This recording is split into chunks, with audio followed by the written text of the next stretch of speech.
Hello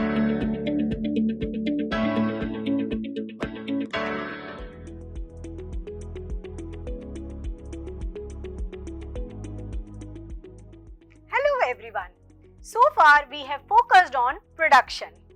However, there must be some expenses which are borne by the producers in the production process.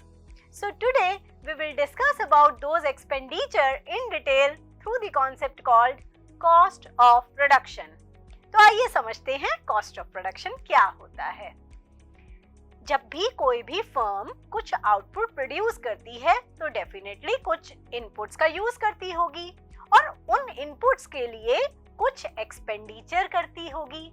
तो वो सारा पैसा जो किसी भी फर्म ने इनकर किया in order to produce the commodities are called cost of production. Okay, and this cost of production is the functional relationship between cost and output. और इसे हम कैसे डिपिक्ट कर सकते हैं? C is a function of Q, where C means cost of production, Q means quantity of output, and F means the functional relationship between output and cost. जो भी inputs को हम यूज कर रहे हैं उन्हीं से एक फर्म की कॉस्ट फाइंड की जाएगी कि वो कितनी कॉस्ट इनकर कर रहे हैं। तो आइए इसी को और डिटेल में समझते हैं through the concept economic cost. अब कुछ ऐसी कॉस्ट होती है जो किसी भी फर्म को आउटसाइडर से खरीदनी पड़ती है और कुछ ऐसे इनपुट्स होते हैं जो फर्म अपनी खुद के रिसोर्सेज से अपनी फर्म में लगा सकते हैं। उसी के बेसिस पे हमारी economic cost will be the sum of explicit cost and implicit cost. आइए समझते हैं ये एक्सप्लिसिट और इम्प्लिसिट कॉस्ट होती क्या है। So explicit cost are the out of pocket cost, जो कोई भी फर्म अपनी जेब से पैसा खर्च करके खरीद रही है। It is the actual payment made by the firm for factors of production they use. For example, payment for the raw material. कोई रॉ मटेरियल खरीदा जिसकी पेमेंट करनी पड़ी फर्म को। वेजेस टू द वर्कर्स को वेजेस या salaries पे करना। ऑफिस का रेंट जो किसी और को दिया जा रहा है, ये सब एक्सप्लिसिट कॉस्ट है जिसमें पैसा एक फर्म किसी और को दे रही है। आइए अब बात करते हैं इम्प्लिसिट कॉस्ट क्या होती है। Implicit cost represents the opportunity cost of using resources owned by the firms. कुछ ऐसे resources होते हैं जैसे कि salary of the entrepreneur himself. जैसे कि अगर मेरी अपनी फर्म है और अपनी फर्म में मैं किसी मैनेजर को ना रख के मैनेजर का रोल मैं खुद प्ले कर रही हूँ, तो मेरी जो भी सैलरी होगी हो सकता है मैं उसे फिजिकल मॉनेटरी टर्म्स में अपने आप को दे नहीं रही हूँ, लेकिन उसकी जो भी कॉस्ट है वो होती है implicit cost. In the same manner, suppose मैं अपने ही घर में एक एरिया अपने बिजनेस के लिए यूटिलाइज कर रही हूँ, तो यहाँ मैंने बाहर किसी और को रेंट नहीं दिया, but I am using my own resources which are also a part of cost. So implicit cost basically are the time, capital or assets that could have been used elsewhere. मैं अपनी firm में as a manager काम ना करके कहीं और भी काम कर सकती थी। So they are not the actual monetary payments but reflect foregone opportunities.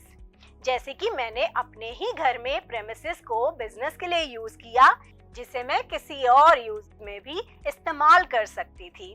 तो इस तरह की कॉस्ट को हम बोलते हैं इम्प्लिसिट कॉस्ट, जो कोई भी फर्म अपने खुद के रिसोर्सेज जब फर्म में लगाते हैं, और उनकी जो भी इम्प्यूटेड कॉस्ट होती है उसी को हम बोलते हैं इम्प्लिसिट कॉस्ट।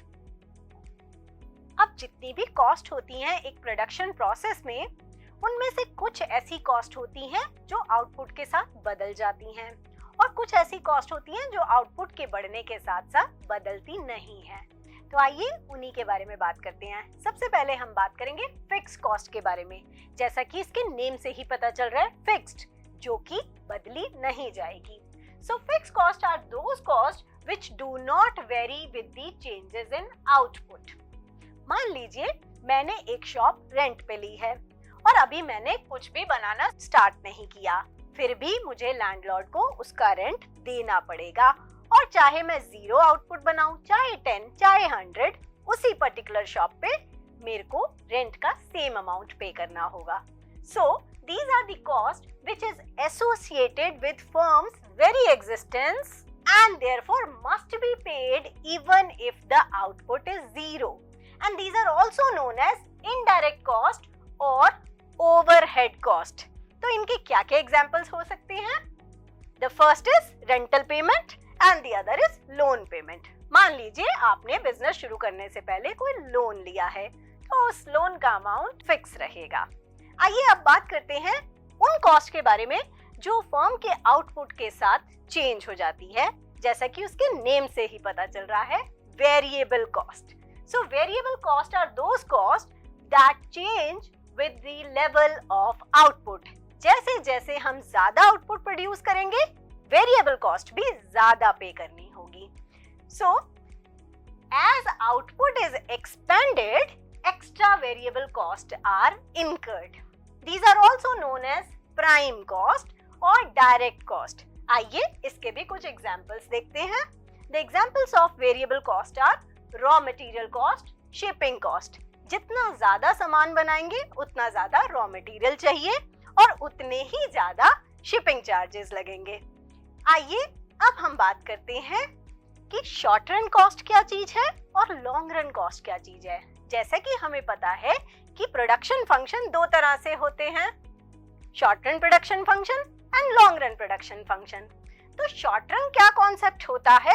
शॉर्ट रन के केस में at least one factor of production must be fixed. कुछ फैक्टर्स फिक्स होंगे और कुछ फैक्टर वेरिएबल होंगे.